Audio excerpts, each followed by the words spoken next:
सप्तमी आयुर्वेद मध्ये आपले स्वागत आहे। सप्तमी आयुर्वेद ही कंपनी गेली 5 वर्षे पासून कार्यात आहे आणि याचा खूप लोकांना भरपूर फायदा झाला आहे। कोरफड ही एक बहुउपयोगी वनस्पती आहे।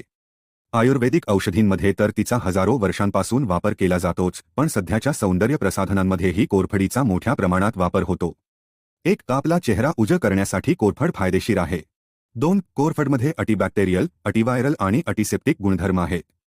यासोबतच कोरफडीमध्ये शक्तिशाली अँटीऑक्सिडंट आढळतात। 3 कोरफडीत आढळणारे अँटीऑक्सिडंट पॉलिफेनॉल नावाच्या पदार्थांशी संलग्न असतात। यामुळे ते आपल्या शरीरातील जखमा भरून काढण्यात आणि त्वचेच्या समस्यांवर उपचार करण्यात खूप मदत करतात। 4 अँटीव्हायरल आणि अँटी-इन्फ्लेमेटरी गुणधर्मांव्यतिरिक्त कोरफडमध्ये अमिनो ॲसिड आणि B1, B2, B6 आणि C जीवनसत्वे असतात जे त्वचेसाठी फायदेशीर असतात। 5 कोरफडीचा वापर तोंडाचे अल्सर बरे करण्यासाठी देखील केला जातो।